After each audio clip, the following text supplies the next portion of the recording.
Okay, well, it is 4 o'clock. Welcome, everyone. This is the Port of Bellingham Board of Commissioners Commission meeting for Tuesday, July 14th. We are operating under a Whatcom County public health emergency that is still in effect. And accordingly, we have a couple ways to participate in today's meeting. One, there's the conference dial-in. There is also the Zoom meeting login, which is available from our webpage. I'm going to go ahead and call this meeting to order and take roll call. We'll start with Commissioner Bell. Are you present? I am. All right. Physically. And Commissioner Briscoe. Here. And Commissioner Shepard is here as well. All three commissioners are present in physical and virtual forms. We'll go ahead and start with public comment. We have one person signed up. And I will just make one more announcement. If anyone else would like to sign up, we plan to have one public comment at 4 o'clock and another at 5:30. Mr. Schisler, you are first on our list. Thank you. Paul Schisler, I live in Bellingham, work as a community development planner. Two quick comments. One, housing affordability is such a vital part of a healthy local economy.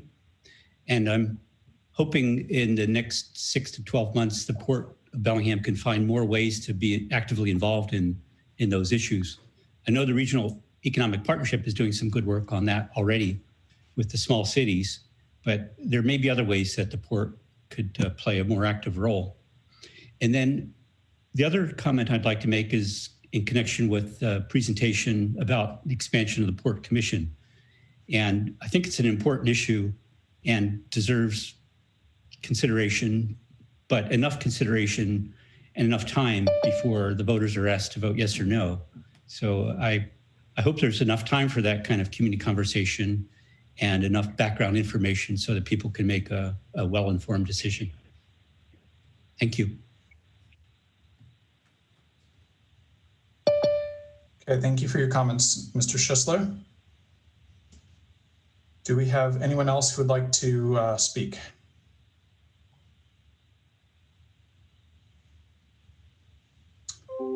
All right, hearing none, we will move on to our consent agenda. Carrie, if you please. A motion to approve consent agenda items A through L. All right, any questions or comments, Commissioner Bell? None for me. And any questions or comments, Commissioner Briscoe? I have none. Great. My only question is, where's the trolley going to go while it's being stored? Mike Hogan on the line. Can you answer that for us, Mike? I am. Can you hear me? Yes, sir. Yeah.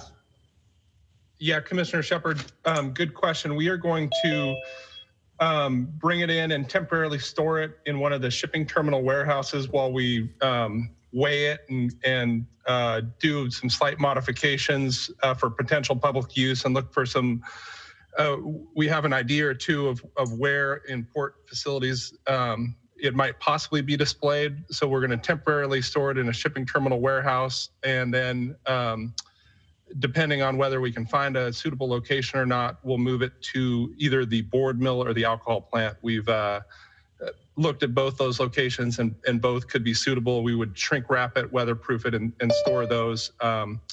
But hopefully we can find a location in the short term, but that'll be part of our due diligence process. Well, great. Thank you. Do we have an idea of when it's going to be showing up, if approved? You know, it should be in the next couple of weeks. The folks at the Historic Railroad Association that are currently have it are down in Arlington. So yeah, they're going to bring it up to us in the next couple of weeks, and yeah, then it should be in our possession. I don't know if Commissioners Bell and Briscoe were able to see any photos of it. I had been sent some by the community member who was interested in bringing it to Bellingham. I really think it's got a great backstory. Will make a fun feature for the public to interact with.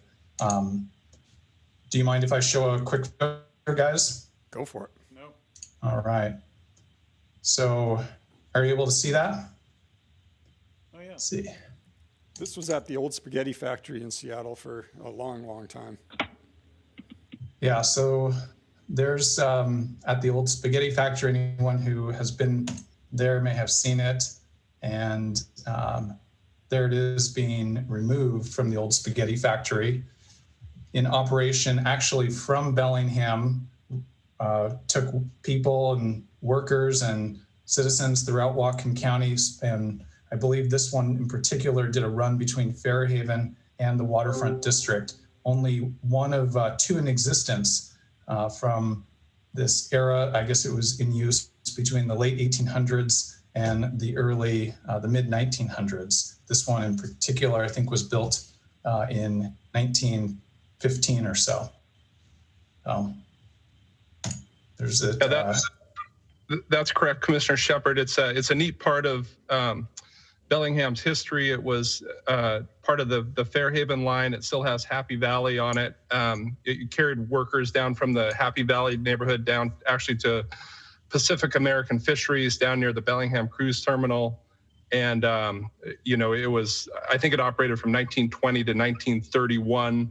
It's one of two that are known to be in existence that are still remaining from the entire, electric car line that used to service the greater Bellingham area. And it eventually, back in the 1930s, it got replaced with the public bus transportation system. But a real interesting and neat part of Bellingham history that and especially transportation history that folks don't know a lot about. well, great. Well, I just wanted to thank the staff for working with the Historical Association and accepting this voluntary donation that comes complete with transport costs that we're not responsible in any way for. And our obligation is just to store and then try and find a suitable location for public demonstration. Well, thank you. Well, that's it for me. Any further questions or comments on the consent? None. All right, Carrie, if you please. A motion to approve consent agenda items A through L. All right, Commissioner Briscoe. Here, yes. Commissioner Bell. Yes.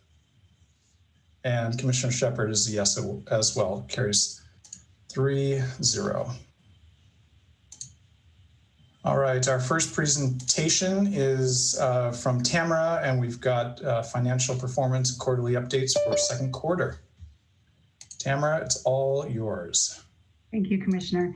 Tamara Slobjack, Director of Finance. This is the financial performance and quarterly updates for 6 months of the year. Next slide.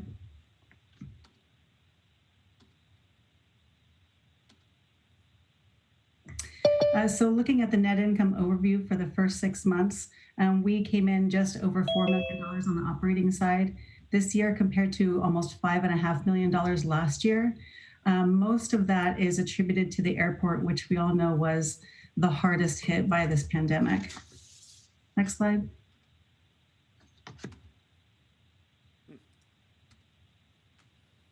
So looking at the airport, the revenues came in about half of what we planned and what we did last year. While we cut costs where we could, we're still showing a negative for the first half of the year. What this doesn't show is the grant funding from the CARES Act. Recall the airport was awarded $5 million in CARES funds, and we've submitted a reimbursement claim for the first through June of $1.4 million, and that's going through the FAA's process right now. So if we add that $1.4 million to the revenues of the airport, we're almost whole for this for the first 6 months. Next slide. Tamara, can I ask a question there? Of course. So this is a reimbursement process similar to other CARES Act funding. We don't just get a check for $5 million and go on our merry way. That's exactly right, Commissioner. It works just like every other FAA grant where we spend the money first and then we submit all of our invoices for reimbursement. It's quite a little bit of a process, especially this first time, because the FAA It's new to everybody. You know, we don't normally get reimbursed for operating costs. So it's taking a little bit of time to work through their system, but it's definitely reimbursement. And is there a time period that we have to utilize this funds? Is this in the calendar year or in a 12-month cycle? I actually think it's 4 years, I believe, but I anticipate we'll be able to get reimbursed by the end of next year for the entire amount. So this is potentially available for 4 years, but we'll probably exhaust that money within a year. Correct. Okay. Thank you. Great. So this next slide is really the heart of the problem. Last year, we had nearly 180,000 employments. Year before, over 190,000. And this year, we had just under 61,000. So I just wanted to show that. So without passengers, we don't have much business out there. And just to put that in some further perspective, Tamara, in 2013 or 14, for the full year, we put 650,000 people on planes. So you can figure in about a half year, we put about 320 or so. And so Tamara, that's heavily weighted towards January, February too, right? We had more passengers in the early stages of this, right? Absolutely. So the numbers in May, June, July are dismal. Dismal. More dismal. Dismal. Yep. Correct. All right, so moving on to better news. The marinas are looking pretty stable the first half of the year with revenues just below what we planned and right in line with last year. Net income is just 150,000 lower than planned. But if we have a good summer, we could see that coming in at budget. Very few customers in the marinas requested mortgage deferrals, and we only have $7,800 left of deferred mortgage. So it looks like the marinas have fared fairly well so far. We had some slow payments in April and May from our customers, but June looks better, and I'm hopeful as the summer goes on, people will continue to pay. Next slide. The shipping terminal, as you know, has been pretty quiet through the year so far, with revenues coming in at just over 200,000 compared to our plan of over 450,000. Looking at the expenses, though, many expenses are variable. So if we don't have the business, we don't have the expense. And so that's why those expenses are below budget and below last year. Next. The cruise terminal was a little surprising to me. We only came in about 70,000 under revenues under our plan for this year, and all of that is ferry related. Everything else came in well.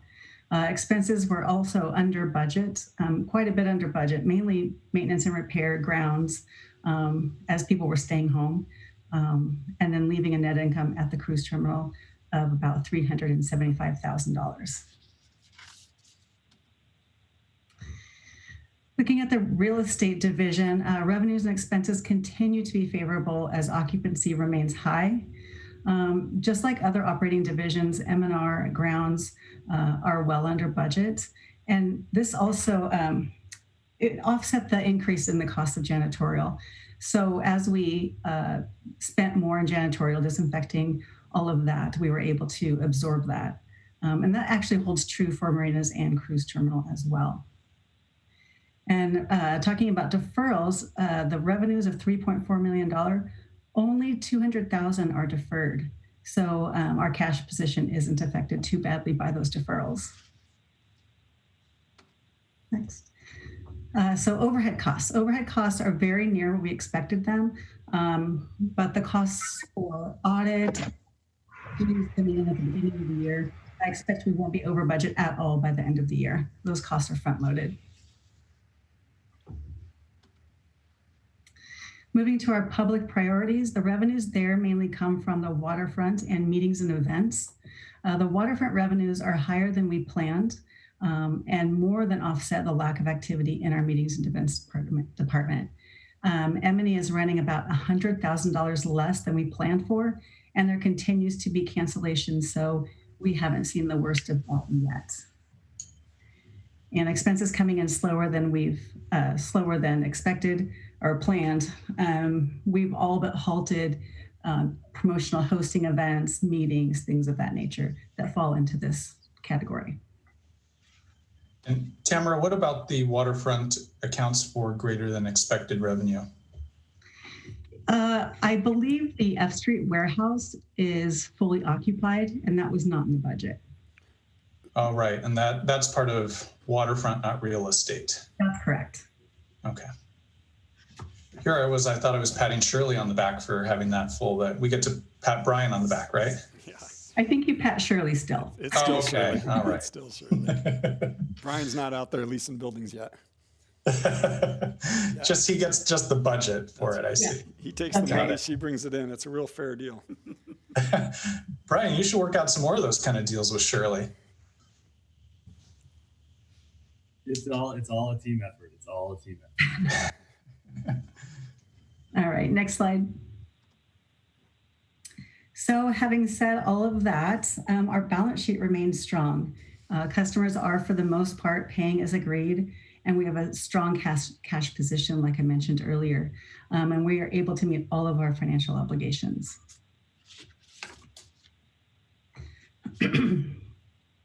So reporting on investments, we have $9 million in federal securities listed there, earning about an average of 2%.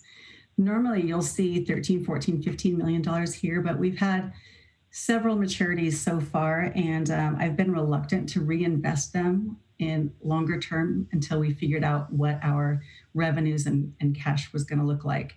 But now with revenues fairly stable and that LGIP interest rate so low, I've got a meeting with our broker this week to see if there are opportunities for investments that would earn us more than that measly 0.5%. To be honest, though, that's a tough climb, right? Given the parameters that we have to invest under. Yeah, it's basically federal securities, really. I'm not optimistic you're going to do much better. We'll try. Yeah. Good luck. Killjoy. Yeah, no, it was a good report so far. So going into the other reports, stormwater program, both of the permits are in compliance. The shipping terminal had one of its 6 samples outside of the allowed limit, and we are still waiting for those analytical results to see exactly what it was. So risk management activities, COVID-19 related items. We have initiated a claim with FEMA. They have indicated that we have about $66,000 so far in direct COVID related expenses that are likely eligible. So that could come back to us. And then we had a communicable disease policy with our insurance carrier of up to $500,000 for loss of revenue. And we've initiated a claim for that.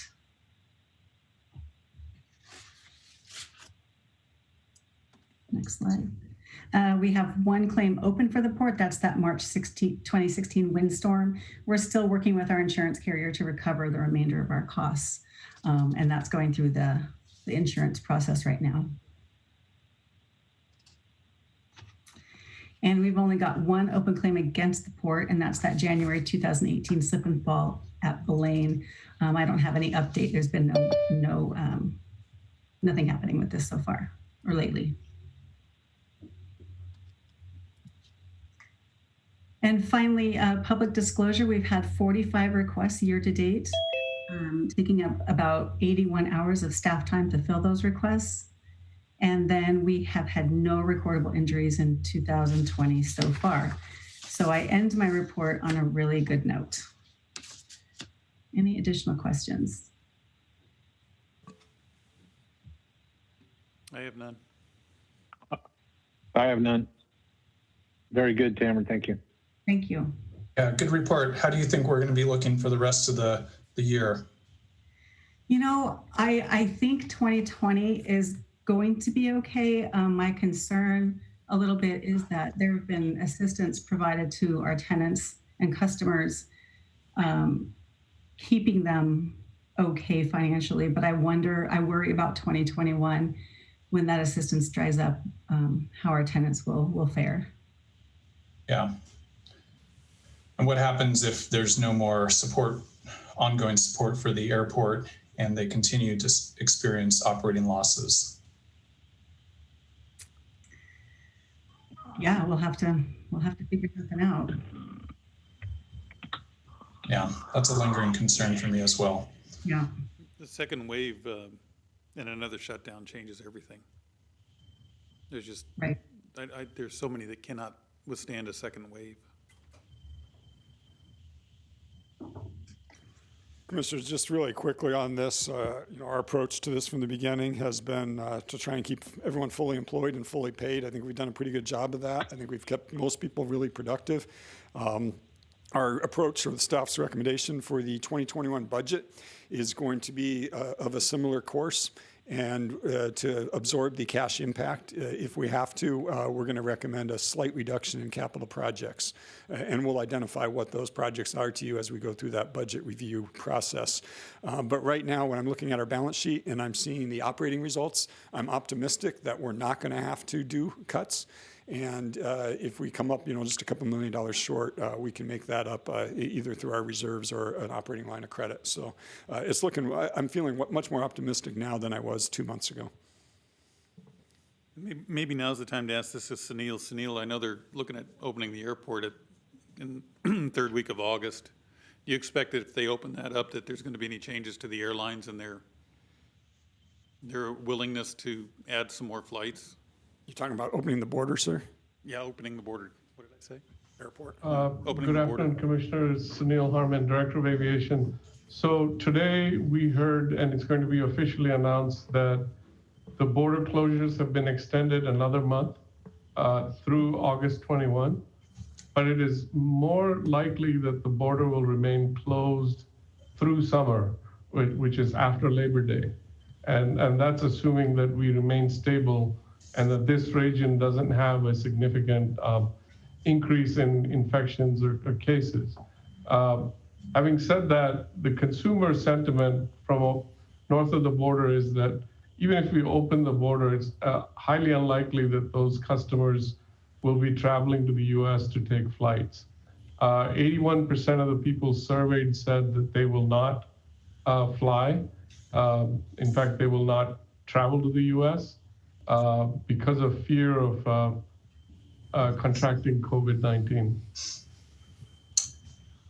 Sunil, could I ask a ignorant question? Is the border opening closed as one fell swoop across the entire US-Canadian border from here, west coast to east coast, or does it open piecemeal at the decision of local, state, and provincial governments? Commissioner, it's one fell swoop. It's the northern border as well as the southern border. So it's a combined policy decision made by the 3 North American continent countries. And they've decided that August 21 is the new date. It's across all states in the United States are affected. Of course, we're one of 3 North American airports that heavily rely on Canadian traffic. And so we are disproportionately impacted. Is there any indication that the 14-day quarantine is going to be in place for anybody who comes across the border? I don't think that's really a factor, Commissioner. The 14-day quarantine is for anybody going to Canada. That's an international flight. We don't have international service to Canada, so it's really not a consideration. It's more that Canadians feel that this whole pandemic has been mismanaged as a consumer group. I mean, 81% is an overwhelming majority of Canadians. Well, yeah, it's just strange to see the lack of cases in Vancouver. Well, Vancouver was locked down much more comprehensively and for a much longer period of time than many of the states in the United States. And we're talking about the most populous leisure destination states that represent, 20% of the spikes in infections now. So it's California that affects us because we have 3 significant destinations in California.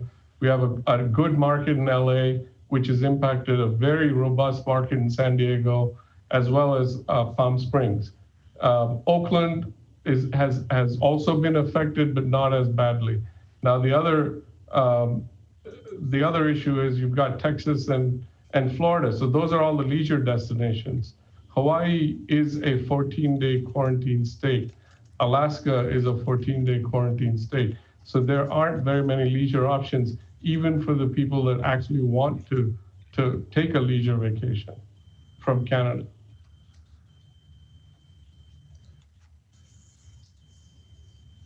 Wow. Well, that I wasn't aware that both borders, so we're dealing with not just our local rates of infection here in Whatcom County or Washington State, we're dependent on how things go across the nation in hotspots like California and Texas and everywhere else. Well, thank you for that update, and we will continue doing what we can. Thank you, Commissioners.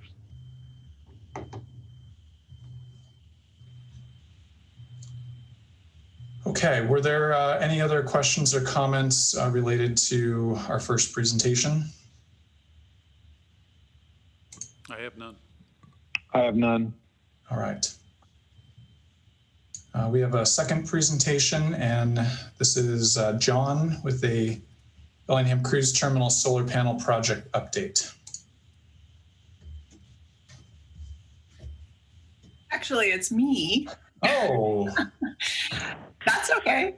It's okay. I had John on my agenda, but Adrian, it's always great to see you. Thanks for joining us. Thank you. All right. Okay. There. Thank you for the slides there. All right.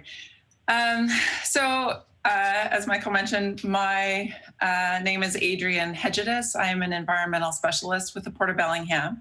I am going to be presenting today with Jennifer Allen from our engineering division. So I'm going to do the first couple slides and then pass it over to her. There's no formal action to be taken today. It is just a presentation. We wanted to give you an update on this project in particular because we've been now talking about it for a couple of years. So we're moving forward and I'm very excited to do so.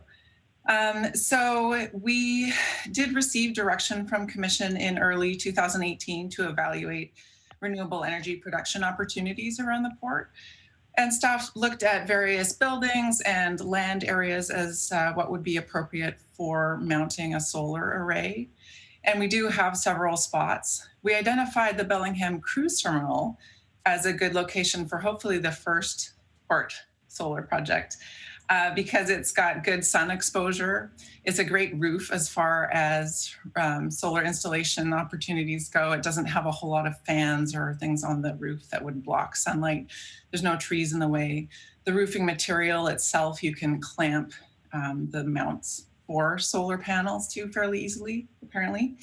It's a large roof. It's a solid structure. So we have had a structural engineer come in and give us a stamped letter of approval from a structural point of view. And, you know, most of all, it's a good story. It's a hub of transportation options for Whatcom County. It's visible for a lot of folks. So anybody coming in by train, by boat, by ferry, by bus, kayak, bike, or trolley, in this case, would be able to see the Port of Bellingham's commitment to producing renewable energy and also to reducing our energy costs and our greenhouse gas footprint. So we've looked at 3 different ways to handle this installation. Can you go back a slide, please? Sorry. So the first was in 2018. We applied for a Department of Commerce grant. Unfortunately, that was unsuccessful. That was a very competitive application process. Then the second option we tried was looking at various partnerships. And that would be where a third party could take advantage of the federal tax credits since the port is not eligible to do so. We received a number of proposals there, but none of them met our criteria.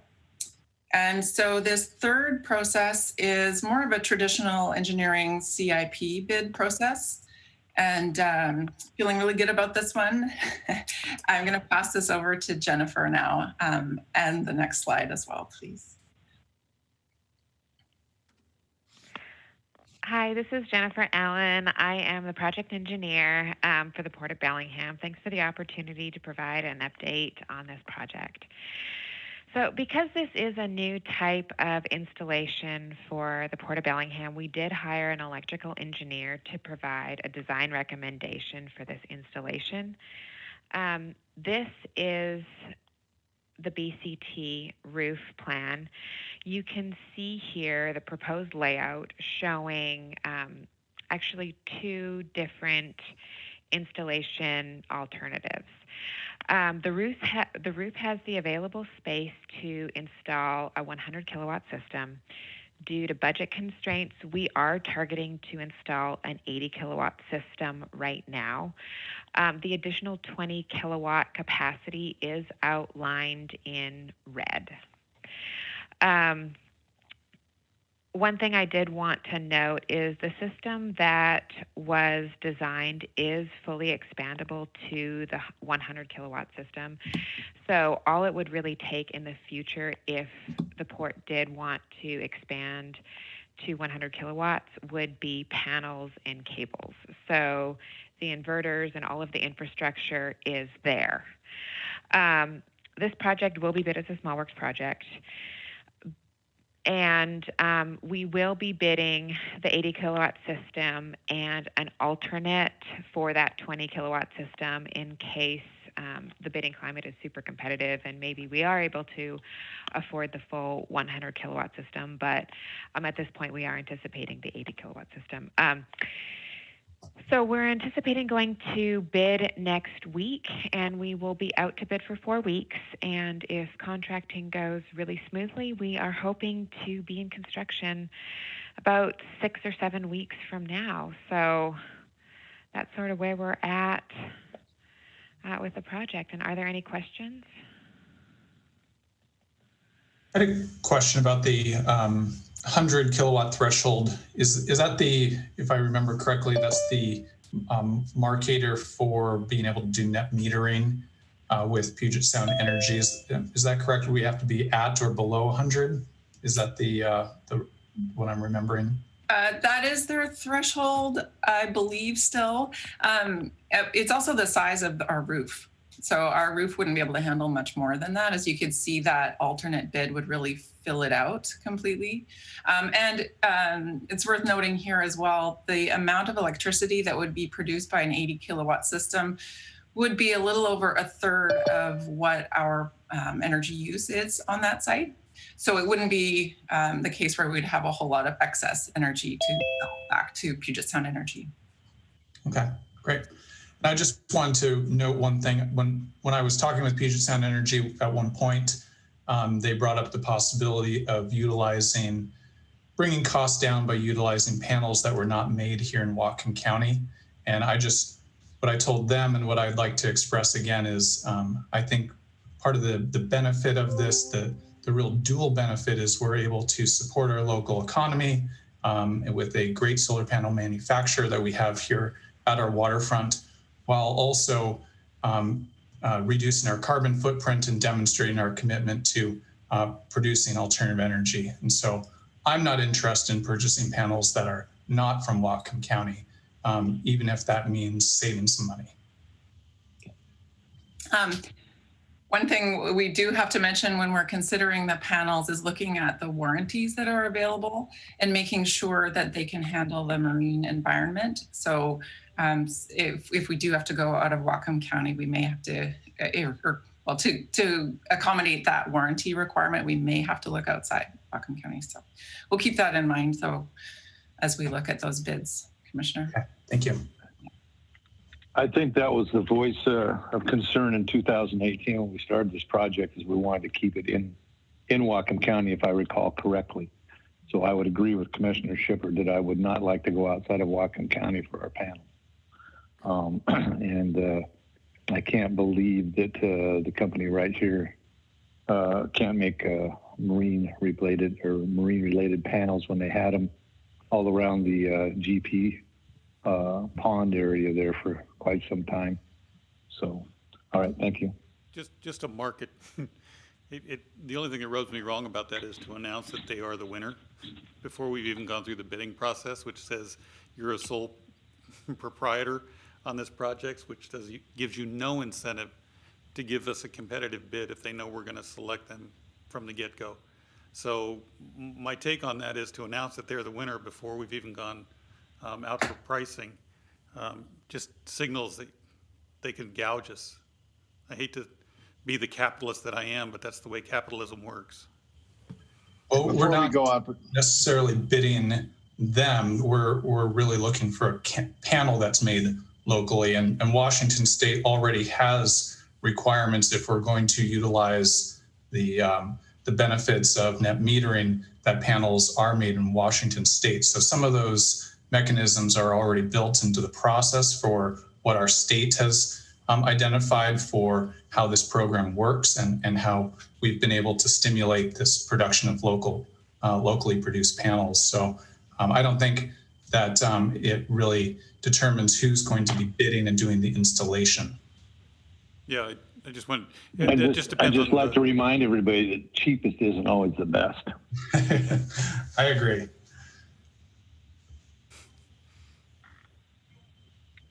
Okay, well, thank you, Adrian. Are there any other questions or comments on this one? I have none.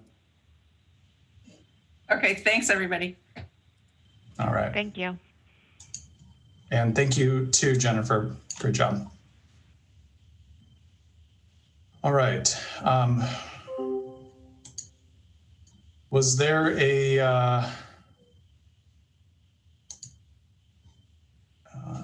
are we on to Rob with 5 Commissioner process update next? Carrie, or was there something that got added in between?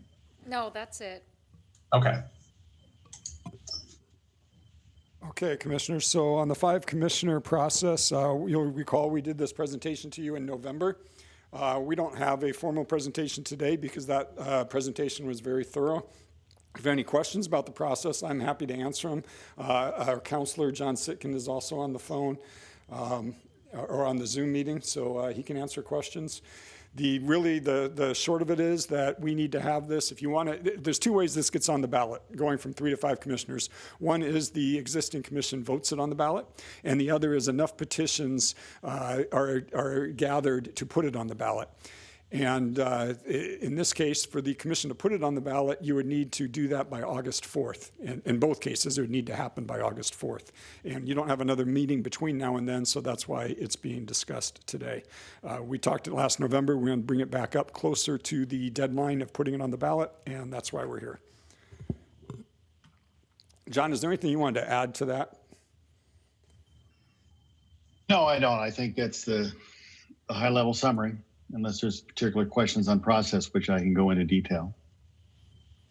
So with that, we'll open it up to commissioner discussion and questions. Well, great. Well, thank you. Rob, I asked to put this on the ballot. Commissioner Bell had brought this up a couple months ago, and we had some discussion on it in December, I believe, and I had agreed that we would make sure and get it brought up again for discussion prior to the November ballot. So that is the time now. And I'll just offer a couple statements. I know we've already discussed this prior, and some of my thoughts as I've had more time to talk with others is that I continue to think this is a good idea. It's something that constituents have asked me repeatedly about consistently. It's one of these issues that people continually come back to. And so this is a chance for us to have that discussion. I like this idea because there is potential for us to have greater diversity and representation throughout Whatcom County, representing potentially greater geographic diversity, greater gender and ethnic diversity on the commission as well.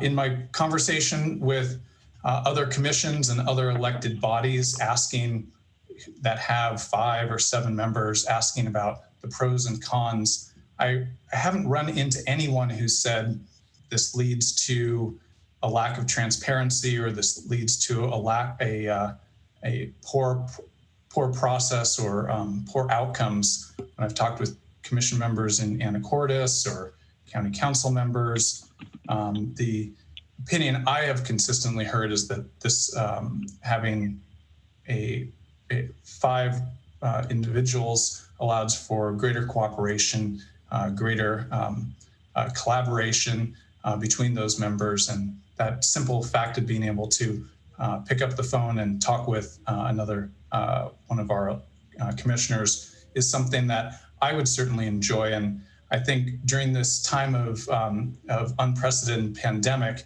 it's been extra apparent to me about the importance of a well-functioning government that functions with collaboration and cooperation, and that ability to pick up the phone and see how each other are doing, and check in for to understand what's happening, how people are dealing with situations, and what they're thinking about for moving forward. So that has really become apparent to me in these last few months, and that's why I continue to see value in this proposal. I'll open up for any questions or comments for Commissioner Briscoe. Well, I have a few comments. Number one, I don't know how we're going to represent the people of Whatcom County in a greater manner. All 3 of us are accessible. We have three commissioners. We're all accessible. We're just as accessible as 5 commissioners would be. I think that this commission, and I've heard it several times said by people of Whatcom County, they think this is one of the best commissions that's been at the Port of Bellingham. Could you say that again a little louder, Bobby? What's that? Could you say that again just a little louder? I just want it on tape again. I said, I don't quite understand how we're not that part. We're not representing. What did you? The greatest commission of all time. I just want that memorialized. And that's not my saying that. I'm just trying to get Craig Several Cooper people to have smile. said that over the last 2 years to me. We're all doing a good job. I don't think we need 2 more people in the mix to do the job. When this was discussed, and I believe Rob said it was at the November meeting, and I think he's correct. Commissioner Shepard said December. One of those 2 meetings. I've fully stated how I felt, and I still feel that way today. I would like to add, however, though, that I have not been contacted by a single person since just before the election, my election to back to office, about doing this. And it seems that there's a special interest group that's pushing for this. And that's not the voice of Whatcom County. I said it in November at that particular meeting. I stated, if the people of Whatcom County desire 2 more commissioners at the Port of Bellingham, then the people of Whatcom County need to pursue that. And the manner to pursue that, and correct me, John, if I'm mistaken here, is they have to collect 10% of the number of people that voted in the last election by petition. And that is the correct way to do this. The correct way to do this, to me, is not for 3 commissioners to put it on the ballot. That's a fair amount of money that the public has to spend. It's up to the public if they want to change their government, not the government. That's part of what's wrong with our government, is the government can change itself and do things that the bulk of the people may not want. I want to hear from the people if they want to do this. And I don't want to hear from a special interest political group. And those are the people that keep pounding on the door. You need 5 commissioners. I haven't heard it anywhere but that political group, and I've heard from some of those political people. So when people, everyday working class people in Whatcom County, start calling me up and emailing us and telling us they want 5 commissioners, then I'm going to sit up and take notice. but the people need to do it, not a special interest group. And that's all I have to say about it. Great, thank you. Commissioner Bell, do you have any comments? Yeah, I'm the reason that this is here is because during the campaign, I made a promise that I would explore this. And I can honestly say that there has been no issue where I have talked to more people. It's one of those things where I consistently ask anybody I'm around what they think and talk about the pros and cons. So I've probably spent more time on this 5 commissioner than I have just about anything else on the waterfront. So I don't come at this decision lightly. And I've heard the pros, I've heard the cons, and at some level it's a balance at this juncture. I am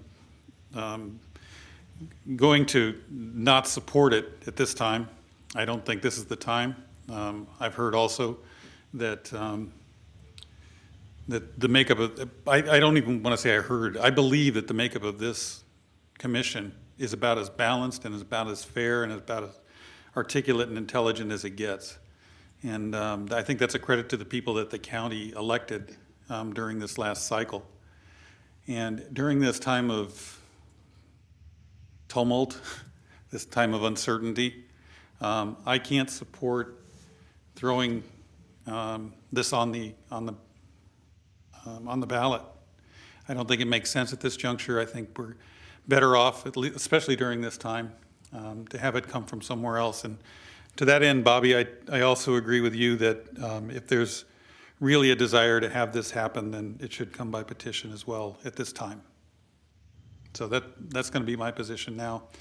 I came at this process completely ambivalent, and I have been solidly in favor of it at one point and solidly against it, but I think in mass and in balance that at this time I can't support it. Okay, well, I appreciate those comments and for both of you thinking critically about the issue. That's what we're here to do, and we all come to this with different points of view, and that's what does make this a good commission. And I'm in agreement that we do have a good commission, and there is certain logic, and don't fix what's not broken. And I also do see the merits in this proposal and consistently do hear it. And I know now if it's not moving forward, I will continue to consistently hear interest from my fellow citizens of Whatcom County on this topic. I do just want to reiterate that the commission has the ability to put this on the ballot. We do not have the ability to institute 5 commissioners. And so Commissioner Briscoe indicated that this is not the role for government, and it's certainly not possible for this commission to approve moving to 5 commissioners. No matter what we decide, it's still, if we were to approve this idea, it still has to go to a popular vote on the next ballot, which would in this case be in November. So Commissioner Shepard, I'm very clear on that. I know what we can do and can't do. And I don't think that the commission should be allowed to put it on the ballot. That's my point. Not that we can and put another 2 commissioners in the seat. My point was that I don't believe the commission should be allowed to put it on the ballot, period. Yeah, and I heard you, and I just wanted to make sure everybody else did as well, with that clarity of the distinction there. Okay. So this was not a voting item that was on the agenda for a vote, and so there's no vote that's going to happen either.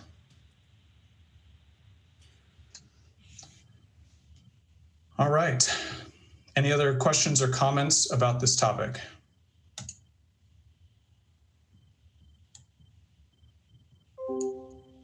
No, hearing none. We will move on to our next item. Our next item is to recess the public meeting and open a public hearing on the comprehensive scheme of harbor improvements for Fisherman's Pavilion and Blaine Wharf District. And I believe Greg is Good evening, going to Commissioners. walk us through on this one. Hi, Greg. Good evening. Greg McHenry, Senior Planner for the Port of Bellingham. I'm going to share my screen, hopefully. Let's see here.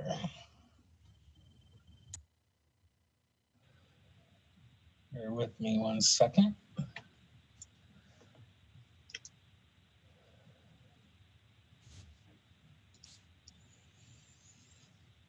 Can you see that okay? We got it fine. Thank you. All right. So the purpose of the public hearing tonight is to solicit public comment on our proposed update to the Port's comprehensive scheme of harbor improvements.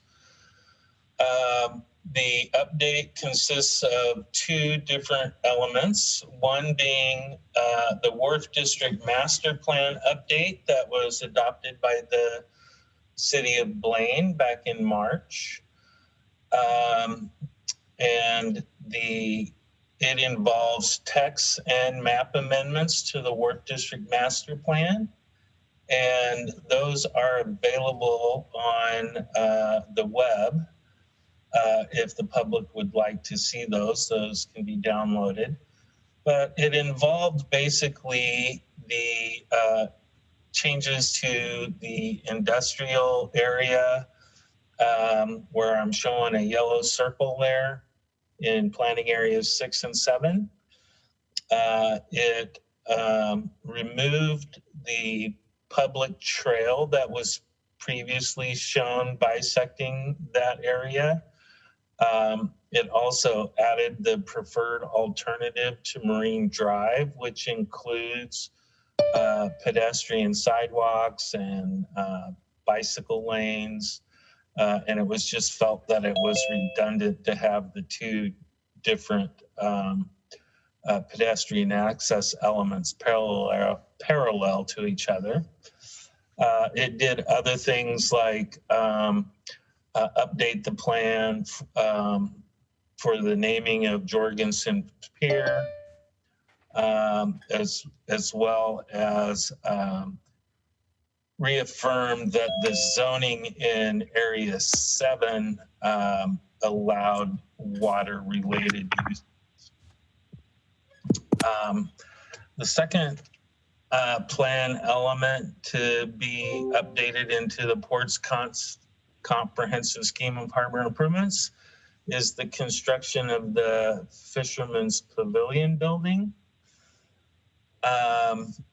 And it's my understanding that that's currently in the permitting process. It just was approved through the Planning Commission's Shoreline Committee and is now advancing to the full Planning Commission for consideration. But I would defer any project-specific questions to Greg Nickel, as he's the project engineer on that project. And then to conclude my presentation, starting today and the next 14 days, there'll be a comment period on our SEPA determination of non-significance for this non-project action. And then we anticipate commission action to be at the next meeting in August. So if there was anyone interested in speaking specifically at the hearing on the update to the comprehensive scheme of harbor improvements, I would ask that you would call to see if there's anybody interested in that.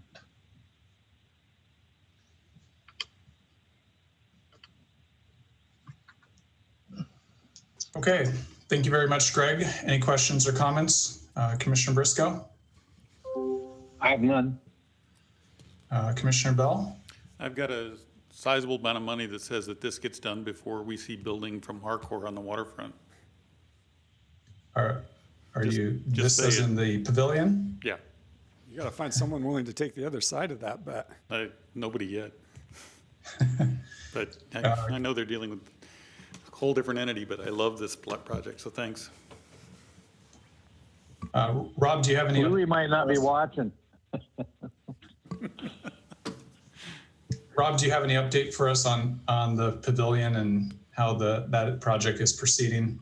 It's still proceeding forward. Obviously not as fast as we'd like. COVID slowed that down a little bit, but we're going to get this thing done and open sometime in the next year in time for what will be a one big 2021 Sea Feast party. So we suspect we're going to open this, I don't know, I'm going to say January or February. Right now it's hard to tell because the bidding environment's kind of like the supply chain. It's a little bit messed up. But we'll know more by the time we present this to you for action. We'll know exactly what the dates are then. And I think we're getting the final design. I don't know if Greg Nichols on the phone and wants to talk a little bit more about the design. He can jump in. As Greg McHenry just mentioned, Greg Nichols, senior engineer. As Greg McHenry just mentioned, we just got through the Shoreline Committee meeting, and they are recommending approval. There's another approximately 30 days before we can take any action on the project. We are at about 90% design, so we just need to finish up that design. And then we should be ready to put this out to bid in the next couple of months, assuming that everything goes smoothly with the remainder of the permitting process. And Rob, remind us how the funding for this is working. Are we planning to support this fully, or is there a grant match that we were counting on from the community that was coming for this? I'm just trying to remember. There's going to be a fundraising effort, and that again is something that's really hard to get going in the middle of the lockdown. So we're a little behind where we'd like to be on that. But I think the port's prepared to foot most of the bill with a very small amount of donations from the community. And there'll be a donor wall to recognize those generous individuals. Okay. And if I could just make a comment on the chat, there's a lot of chats going in the chat room. I can't monitor the chat and run the meeting, and I've got too much going on here. So if you have questions, maybe you can contact me after the meeting to talk about them rather than going through the chat window.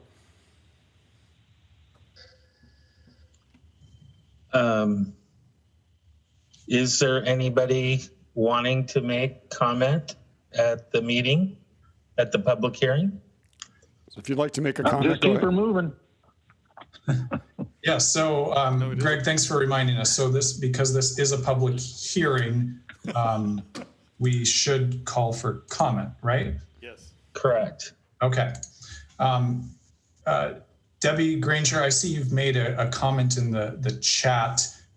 If you or anyone else would like to provide a comment related to this topic, you're welcome to do so. Yes, thank you. Good evening. This is Deb Granger with the Working Waterfront. Sorry, Rob, when I spoke with Carrie today, she mentioned to add any comments into the chat function. So that's what I was doing. I'm sorry. So at the meeting that we had back in February, when there was a larger group, it was brought up as a desire or a concern among several people to have there be a drain for the fishermen to clean their nets and so on, and water supply, and then sinks. And that it was our understanding that then was taken back to this permitting activity. And that sounds like what you're talking about. I'm just wondering if that's still in the plan. So we had a meeting with all the stakeholders, and yeah, there was some requests for additional things to go into the plans. Unfortunately, there wasn't money identified for most of those things. We did have subsequent conversations with some of the other fishermen, SIPA, et cetera. And I think the approach we're going to take, Debbie, is a very phased approach, where phase one puts in some of the infrastructure needed to do utilities for bathrooms and sinks later, but we don't do those in phase one. We do those later. And Greg, if I'm speaking out of engineering, please jump back if I'm speaking out of turn regarding the engineering project, please jump in here. But yeah, no, you have that correct. We're intending to build a facility that's going to have floor drains and the ability to add additional plumbing in the future to add those sinks, but they have been deleted from the project at this time. Okay. So we've upsized the utilities so that we can add them later, I think is the point. And there will be floor drains in the early phase right away. Correct. Excuse me, and water also then? We're stubbing out water so that we can add it in the future. Okay. And are there restrooms associated? I wasn't clear on that, if they're now or a later thing. They're a later thing. Later thing. We're relying on the existing restrooms we're taking a campus approach to the restroom facilities. So there won't be any restrooms at this time. And is that still compatible with the type of event use we intend for the facility? Not ideal, but those restrooms are only about, I don't know, 75 feet away, so it's not a huge hike to get to them. They're right there in the boathouse. Oh, we can always bring in portables if we need them. Yeah. Well, obviously yes, thank you, Commissioner Briscoe. For Sea Feast and for other big events, we will be bringing in porta potties. And the ultimate build out of that facility wouldn't include restrooms sufficient to support an event.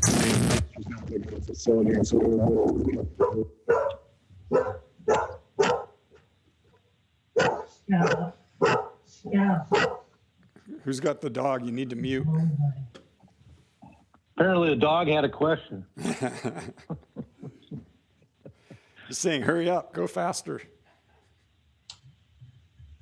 Okay, any other questions from anyone here about this topic? Or comments? And again, if you have questions, concerns, give me a call. I know Walt's on here and I owe you a phone call. I apologize, I haven't gotten back to you.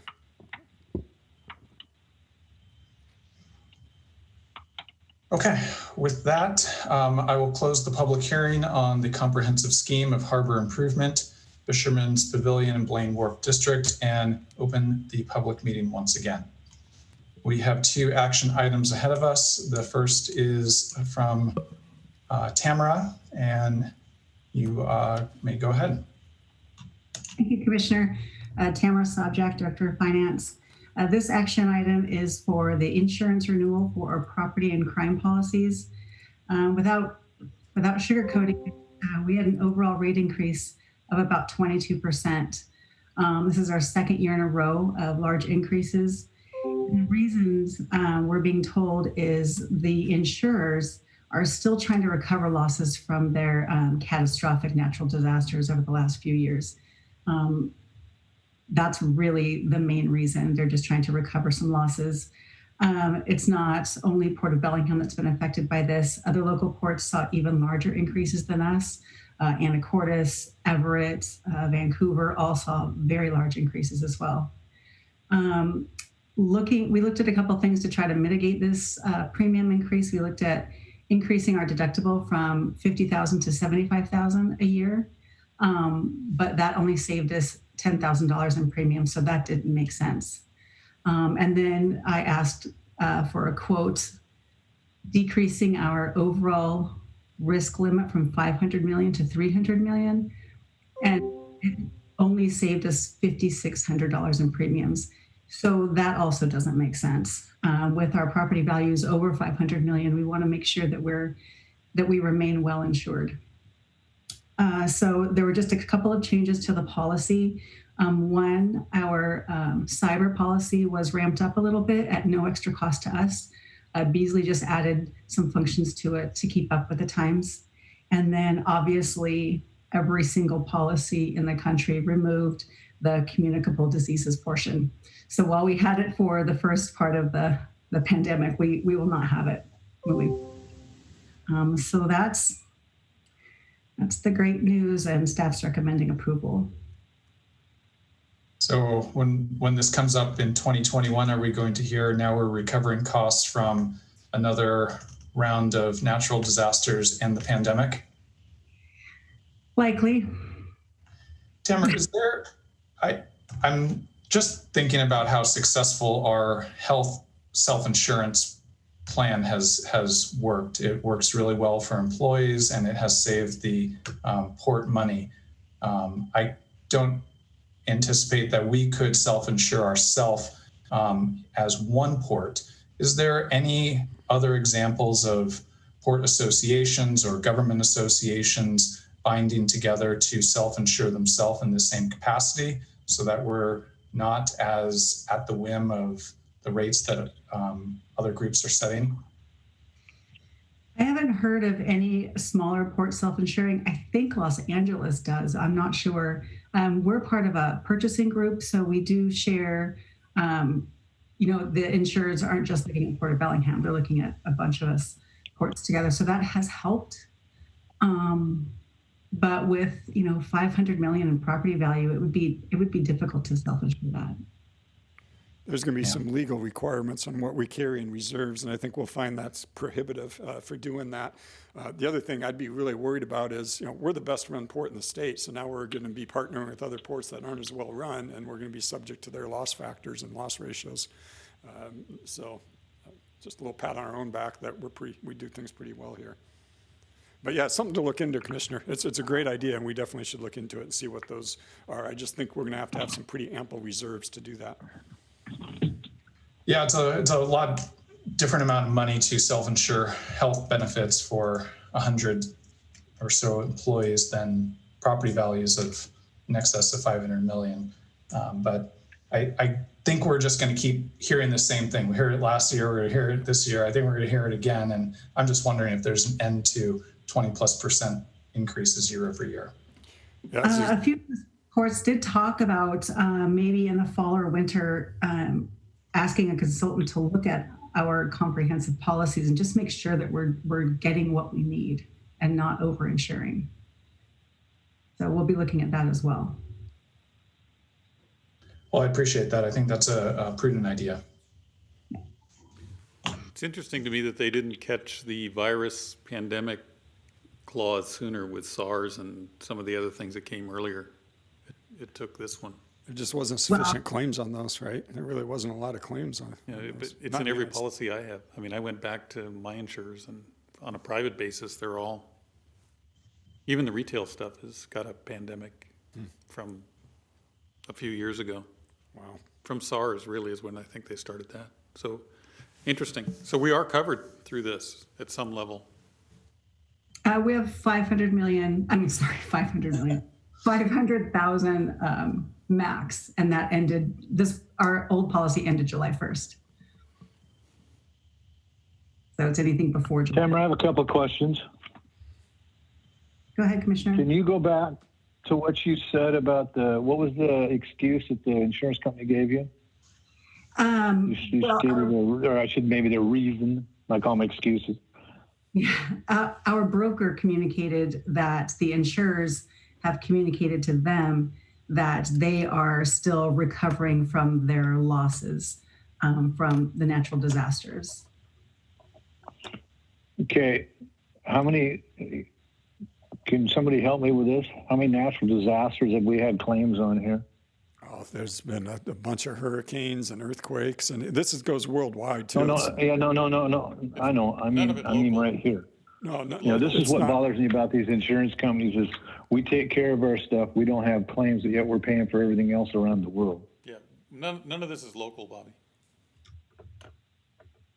No, I know. That's what I'm saying. We're having our rates raised for being a good risk, and they're raising our rates. And the best run port in the state with the best port commissioner. Just a rumor. Hey, I'm just stating facts, okay? Yeah, me too. Hard to argue with the facts. Nope, I agree. Not fair, is it? Yeah, it doesn't seem like we have many options here, which I never like feeling like we have no options. Great, Commissioner, and that's why we're gonna look into it further. How many providers are out there? I mean, really, there's not that many because it all gets the big policies like this get reinsured. So they take who you buy your insurance from sells it off to someone else. And there's someone else that matters. The big players, there's not many of them. Yeah, so no, I think there's four major players, isn't there? Probably that sounds about right. Yeah. But as a whole, the Washington state ports are probably combined paying. I mean, it would be interesting to know how much money we as an association are paying out in insurance each year to gauge just what kind of numbers we're talking about and how does that compare to the amount of property that is actually insured. There's going to be a great diversity. There's going to be the Port of Seattle, which has a huge amount insured, and smaller ports that have very little, but we're all paying this rate and probably all seeing year over year 20+% increases. Yeah, we can probably get that number to you, Commissioner. There's basically three things ports do. They either participate in the program we are with Debbie Bovee, or they're in the Endurance program, or they do what Port of Seattle or Port of Tacoma does on their own. So it should be, with that small grouping, we should be able to figure out that pretty well. At this juncture, I don't see where we have any alternative. We're kind of over a barrel, and it is what it is. So I'm in favor. So make sure it's a proverbial barrel. Prom, it's a perennial barrel. Well, if there are no further questions or comments, Carrie, if you please. Authorize executive director to enter into an insurance contract and authorize payment for renewal of the port's property and crime insurance coverage for the period from July 1st, 2020 through July 1st, 2021. All right, Commissioner Bell? yes. Commissioner Briscoe? Yes. And Commissioner Shepard is a yes as well.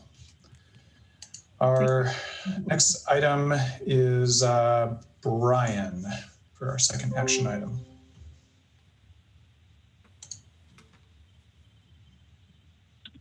Good afternoon, Commissioners. Carrie, did you want to read the motion? You bet. Authorize the executive director to execute an interlocal agreement with the Washington Public Ports Association to fund a federal permitting liaison staff biologist position to assist in obtaining federal permits for capital and environmental remediation projects. Thank you, Carrie. Good afternoon, Commissioner. Brian Gowron, Director of Environmental and Planning Services.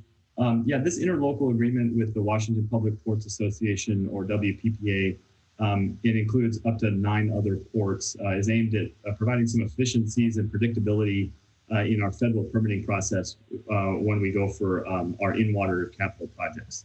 And in a way of background, for a number of years, the Port of Bellingham participated in a similar interlocal agreement with the Port of Tacoma, where Tacoma had a full-time employee, or FTE, that was employed by the Port of Tacoma, but worked out of the NOAA fisheries offices, but they worked exclusively on port projects that were for ports that were party to that interlocal agreement.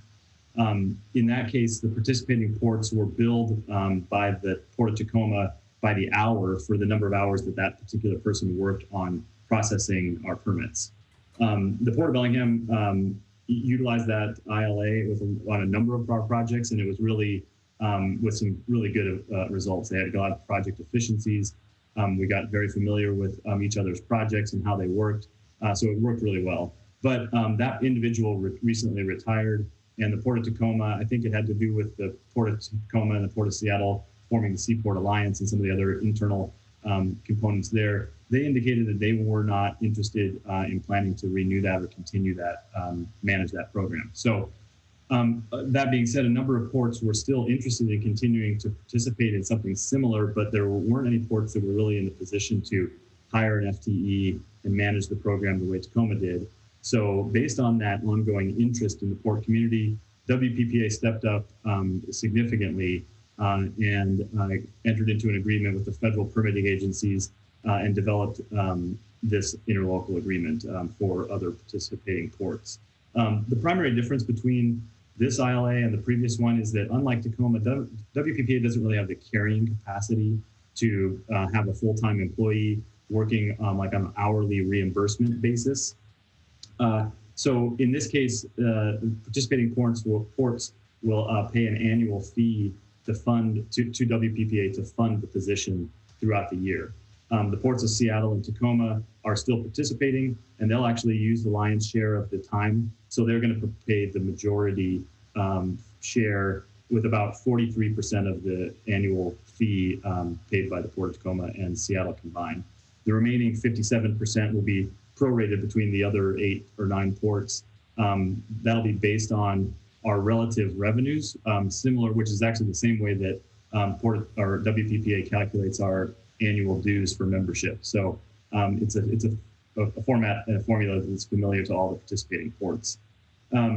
Although the port position hasn't been hired yet, we don't know the exact fee, but based on what they anticipate the salary and budget to be, it's estimated that the Port of Bellingham's contribution will be about $15,000 annually to participate in this program. And that's really similar to the amount that we paid on an annual basis under the previous Port of Tacoma situation. So it's really a very similar approach dollar-wise. So we didn't notice, I didn't note it in the motion, but there were a few last-minute changes to the ILA version that went out with the agenda packet. They came together right after the packet was posted, and that updated version was circulated to the commissioners today. And the changes were relatively minor, with mostly typos and some punctuation corrections. And the only substantive change was there was an updated language that clarified that participating ports' annual financial commitments are pending commission approval of their annual budgets. So with that being said, port staff really looks forward to getting this position reestablished and working under it again. We recommend approval. And I would note that I know that as of today, Port of Anacortes and Port of Everett have also approved the entering into this ILA. And I haven't heard from the other ports, but that's where we're at. So with that, I'd be happy to answer any questions you might have. Brian, from a practical standpoint, do you see that this this arrangement will expedite and will assist us? Or do you see some, with all the competing interests at play for what I see as maybe one position, that we might not have the attentiveness to our needs when we need them as quickly as we might if we'd gone through some other arrangement? Yeah, I do think it would have, I think it will continue to provide efficiencies just from our previous experience. There's a number of reasons for that. One is that over the course of the years, the individual that works on these projects gets familiar with the ports and the way that we do things and why we do things the way we do. Whereas if you just get put on the top of the stack for whichever project manager, you kind of have to go through refamiliarizing them with geographically where we are, why we're doing what we're doing. And over the course of the years that we worked with this individual, they became very familiar with our projects and how we and why we do things. Additionally, in the agreement, there's an annual process that WPPA will help us manage between the individual ports, a prioritization where we can, make sure that all the other ports realize why we have certain issues that might be prioritized. So that concept is built into this agreement already. Do you think they'll care? I think so. We were actually a pretty tight-knit community down between the ports. So we all work together. We all know where we're coming from, and if it really came push to shove, there's a process involved. So I think we'll be good. Brian, I have a question. Yes, Commissioner. Is there a reason that we have to vote on that on this item, this meeting? Because I'll be quite honest, I'm a little uncomfortable with this without having some more information. And I really don't want to talk about the reasons I'm uncomfortable at this point in time. I'd like to talk to staff about as well as my executive director. But is there a particular reason we have to vote on this evening?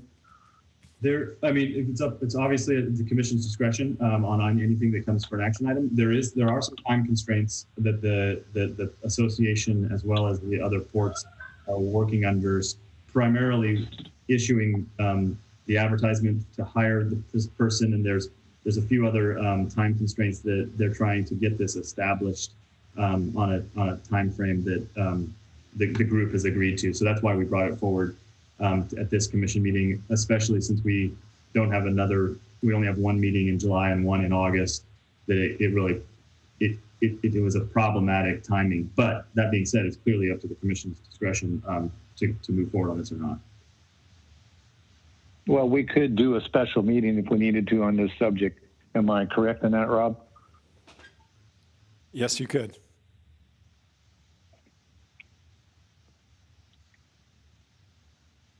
So in this process, Brian, project informations and upcoming project information are discussed amongst ports. Is that correct?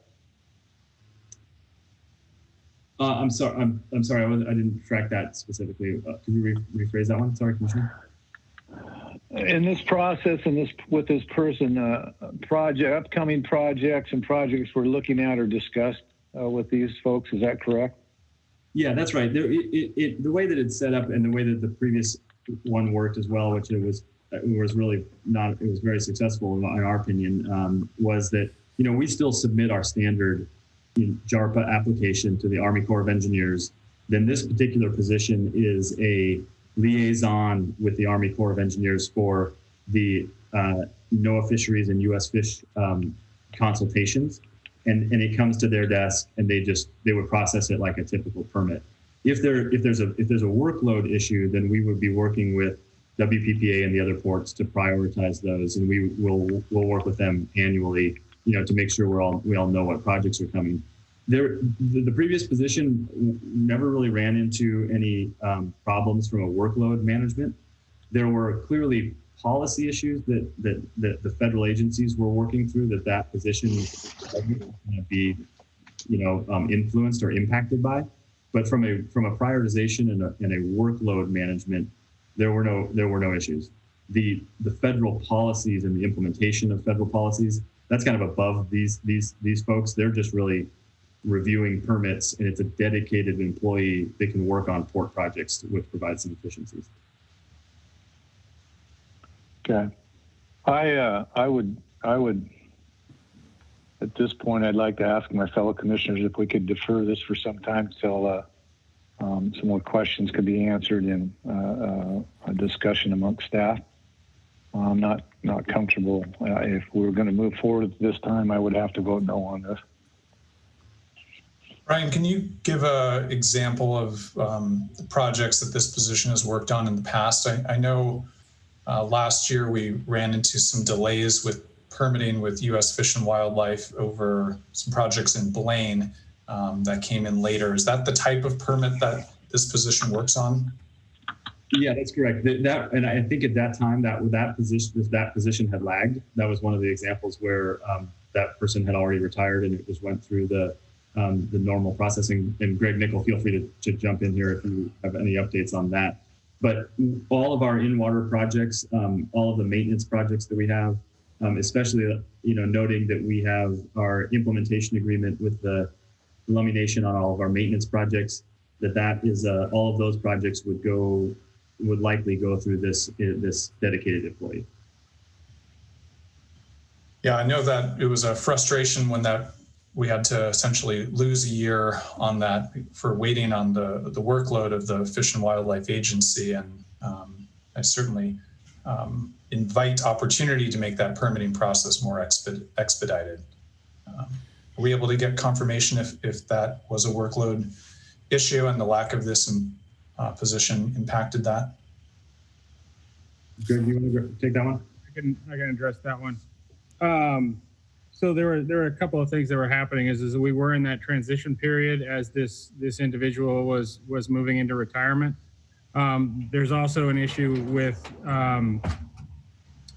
National Marine Fisheries going through trying to develop programmatic permitting that resulted in delays, and there was also furloughs at the beginning of 2019 that also contributed to those delays. But I would reinforce what Brian has said, that having that individual gives us a very good pathway into those two agencies that we just don't have right now. And we've really noticed that it's become much more difficult to communicate with those agencies at this time. And so that position really gives us an access into those agencies that allow us to move much more quickly. And can I clarify, when we're applying and when this position would get a project, it's already a public project at that point. It's out of any stages of being a confidential project or being something exploratory. This is something that already has a public paper trail and is out in the open. Is that understanding right? Yeah, that's right. So they'll start acting on this when we formally submit a JARPA submittal application. At that point, it's a public process that we've submitted to the Army Corps of Engineers. the Corps then takes it and does their consultations with their groups, and this is one of them. And so, yeah, it's already out. It's out publicly. This position has also in the past participated in the Bellingham Bay Action Team, which is the group that we work with a bunch of federal agencies where we do some early notifications and working with them on some early projects so that they're familiar with our project when they come through the permitting phase. Hey, Brian, Brian, quick question. Are they going to hold up the advertising of the position because we don't vote for it, or would they proceed? We're one of many ports signing on to this agreement, so I can't imagine they would hold that up just because we didn't. That's a good question. I didn't go through that. I think that they will be proceeding. It will impact the prorated share of all the other participating ports, and that may have a ripple effect on how that goes. We're right in the. But then I mean a delay. No, I'm asking about Bobby's delay more than I am a no vote. I'm in support of this, so I'm just saying, if it takes a little bit more time for Bobby to get his questions answered, I'd like to support him in that effort. And if there's no harm being done, and the harm I see being done is that they couldn't do the advertising. If they were going to hold that up because we delayed it, that would be an issue, and I would hope they wouldn't. And second, do we have any projects that are going to be delayed because we didn't jump into this in a timely manner? So those are the two questions that I would think would be relevant. Yeah, it's a good question, Commissioner, and I don't think they will delay the advertising, but I can't say that for sure. And we don't have anything that we would be holding up because we gave Bobby an extra couple of weeks to get his questions answered. And I don't think it would impact any of our projects, in the next month. Greg, can you think of any that would be impacted by? Well, then I'm going to ask. The one project that we're already in the middle of trying to get through permitting that we are running into some challenges is the Bellingham Cruise Terminal repairs project. We're finding some interesting rules that have changed recently, but we're kind of in the middle of that at this point. And so I don't know that we would see a whole lot of benefit from this new employee for that particular project. I don't see any other projects on the immediate horizon that would be impacted, particularly by a delay of a month. Yeah, and by that same token, even if they did go out to advertising, you've got a delay in getting that accomplished. Plus, it's going to take time to bring somebody on board, get them up to speed. So that project will be in our rearview mirror by the time we even can utilize this employee. So I don't see any downside to giving Bobby a little bit of time to get his questions answered. Yeah, I support this. It seems like a good efficiency, but I'm also happy to provide more time for Commissioner Briscoe to get all the information he needs. I think it's important to be able to make an informed decision. How soon do you think we could? I imagine we're all kind of around, so if we want to have a special a meeting to get this done in the next week or two, then hopefully we can avoid stymieing up the process. So, Commissioners, I'm going to encourage us to put this on the August 11th agenda. And the reason being is I don't think it's going to stymie up the process that much. I think they're going to go forward without us, with or without us. And if we come to the table in August, I think we'll be just fine. That being said, I will get with Brian and Commissioner Briscoe. We'll answer all the questions appropriately. And if we discover otherwise that a special meeting is needed, we'll certainly let everyone know.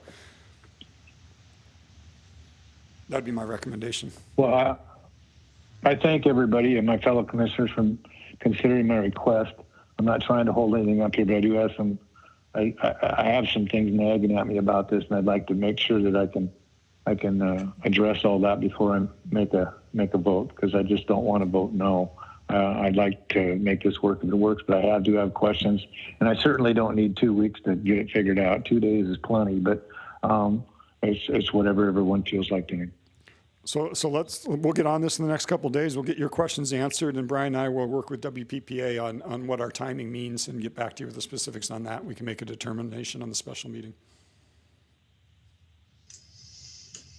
Okay, well, that's acceptable to me. My last question is, Brian, can we, is your beard like a tree rings on a tree? Can we gauge the length of the pandemic based on the length of your beard? That's the goal. That's the goal. Okay, so Good one. quarter inch for every month. I'm kind of waiting for Christmas because I want to see that face with that beard with a little red hat. I'm just dying. So keep it till December anyway. With that, I'm going to turn on my camera. All right. Okay, we are. So do we have to make a special motion to move that to the next meeting? John, maybe you can help us here. I think we have to do something. We just can't drop it. Right. No, you can set this, the commission chair or Rob can call a special meeting and arrange for that, or you can set that by motion now if you had a time and place ready. But as far as the action item, do we have to take any? We just don't forget it. You just don't take any action, and it doesn't move forward. If you'd had a date to table this to, you could table the action to a specific date if you had a meeting. I'd encourage us not to table it to a specific date in case we need a special meeting. And I would encourage us to try to put it on the August agenda so we don't have to create a special meeting for this. I think if nothing's going to be harmed by doing this in August, why do something out of the ordinary? Brian and I will talk to you about that. If you want to take an action, then table it to the August meeting unless the commission chair and the executive director decide to call a special meeting early. Yeah, that's fair. So a motion to table with that provision would be appropriate. So moved. So the motion is to table the meeting until August 11th unless the commission president and executive director determine a special meeting is necessary. Aye. Yes. Okay, all in favor? Yes. Aye. Yes. Okay. All right, that passes. Thank you. You're welcome. All right, we're at 5:30. I'm going to make a call for public comment before we move to other business. So I would like to comment. Yes, please go ahead. My name is Michael Chiverio. Concerning the 5-member commission ballot question, I've put it on the chat, but I'll just read it here. The open meetings law limits severely the communications of commissioners with each other, and this lack of communication severely hobbles commission's effectiveness and potential effectiveness. Not that you guys aren't doing the best job, but you can do a better job if you can talk to each other outside of meetings as well. Other elected bodies, such as city councils and county council in Whatcom, have 7 members with no evidence of corruption. And a 5-member commission would allow things like purpose-based committees so that you can more nimbly address important issues, of which we all know there are many. And as far as being put on the ballot by petition or by you guys, I think it'll be very difficult to get this question on the ballot by petition. I'll certainly get together with some other folks and see if we can do it, but I doubt it will happen by November. And part of that is because a few people are even aware of the Port Commission or the Port.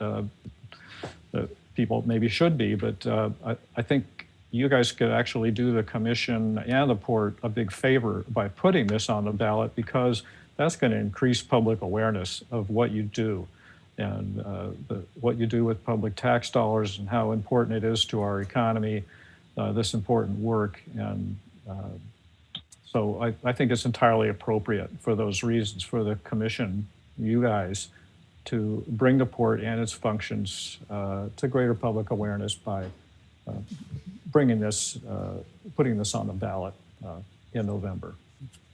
Thanks for your time. Thank you for your comments. Is there anyone else who would like to provide any public comment? All right. Well, thank you again for joining us, Michael. Pleased to have you here. And we are now on to other business. Commissioner Bell, do you have any other business for us? Do not. Commissioner Briscoe? Not at this time. And I do not have any either. So with that, we are adjourned. See you all in a month. Thank you, everyone. Appreciate it.